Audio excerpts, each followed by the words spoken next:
Toga, toga, toga, toga, toga, toga, toga, toga, toga, toga.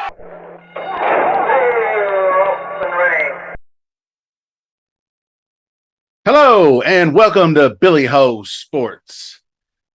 This week we're recapping yet another exciting weekend at the spa. We covered the Travers Stakes last week. There was a ton of support. I really appreciate all that. Well, the Travers lived up to the hype.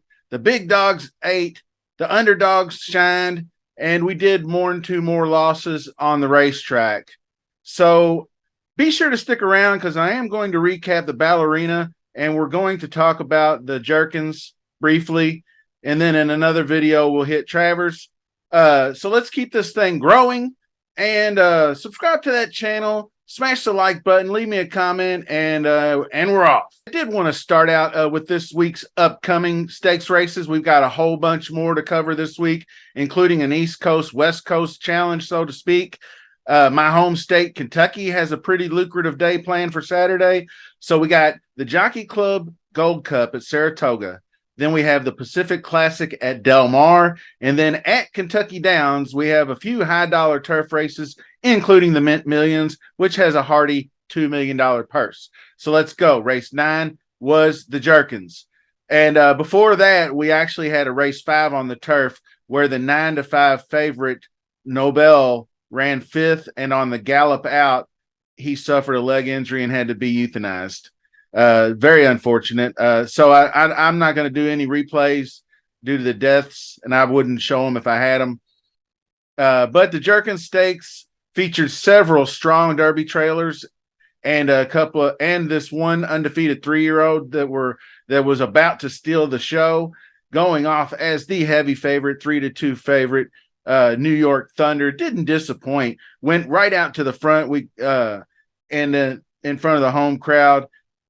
He had just actually put away both Arabian Lion and I believe Verifying into the stretch and was kicking clear by 5 lengths. Here's a picture of it. When he suffered a broken leg and rolled over. Tyler Gaffalione was the jockey, and he just kind of barrel rolled over the top. And the horse went up and went right back down and never left that spot. So very sad. The replay that I did see just grabbed my heart, just like it happened a few weeks ago with Maple Leaf Mel, if you remember that one.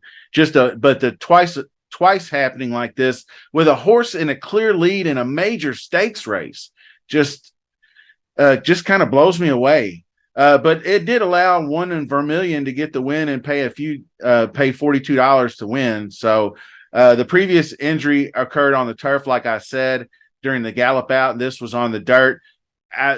People, this is going to trigger investigations into the track itself, but they're two different surfaces and two different things happened. One was on the gallop out. These horses suffer these front leg injuries all the time. And it's just a part of the game, and we hate to see it happen. I don't know how much safer you can make it. Honestly, I hope maybe somebody comes up with a way. All right, finishing up race 10, the ballerina was another top 2 billing.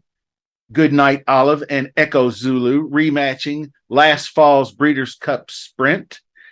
And you could really see how good both these horses are when they hit the stretch and how good Echo Zulu is watching this race. I look forward to seeing these two rematch in the Breeders' Cup, hopefully.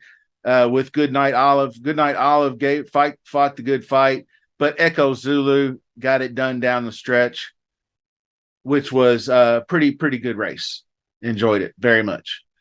So I appreciate everybody watching. Look out for more videos coming up soon. And Travers recap coming up next. See you soon.